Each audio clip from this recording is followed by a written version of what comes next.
રમતગમત પ્રત્યે પ્રધાનમંત્રી નરેન્દ્ર મોદીનો પ્રેમ જગજાહેર છે. તાજેતરમાં જ પ્રધાનમંત્રી સિક્કિમની મુલાકાતે હતા, જ્યાં તેમનો એક અલગ જ અંદાજ જોવા મળ્યો. ગંગટોકના સુંદર વાતાવરણમાં પીએમ મોદીએ યુવા ફૂટબોલ ખેલાડીઓ સાથે મુલાકાત કરી અને તેમને મિશન ઓલિમ્પિક માટે તૈયાર થવાનો ગુરુમંત્ર આપ્યો. સિક્કિમના ગંગટોકમાં પ્રકૃતિના ખોળે રમાઈ રહેલી ફૂટબોલ મેચમાં પ્રધાનમંત્રી અચાનક પહોંચ્યા હતા. સફેદ અને વાદળી રંગની જર્સીમાં સજ્જ આ નાના ખેલાડીઓ પીએમને પોતાની વચ્ચે જોઈને ગદગદિત થઈ ગયા હતા. મોદીએ માત્ર તેમની રમત જ ન નિહાળી, પણ એક કોચની જેમ તેમને રમતની બારીકાઈઓ પણ સમજાવી હતી. खेलने के लिए सिर्फ प्रैक्टिस करने से बात नहीं बनती, मैचेज होनी चाहिए, तब जाकर के सीखते जुनून पैदा होता है.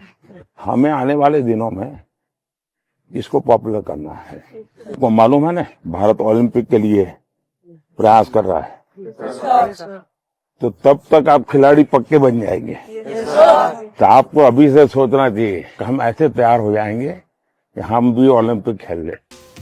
પ્રધાનમંત્રીએ દરેક બાળકની વાત ધ્યાનથી સાંભળી અને તેમના ફૂટબોલ તેમજ જર્સી પર પોતાનો ઓટોગ્રાફ આપી તેમનો ઉત્સાહ પણ વધાર્યો હતો.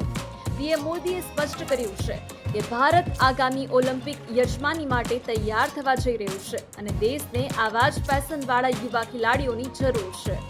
ખરેખર દેશના સર્વોચ્ચ પદે હોવા છતાં બાળકો સાથે આટલી સહજતાથી ભળી જવું અને તેમને વૈશ્વિક મંચ માટે તૈયાર કરવા તે પીએમ મોદીની ખાસિયત છે. આ મુલાકાત સિક્કિમના આ બાળકો માટે કદાચ જીવનની સૌથી યાદગાર ક્ષણ બની રહેશે.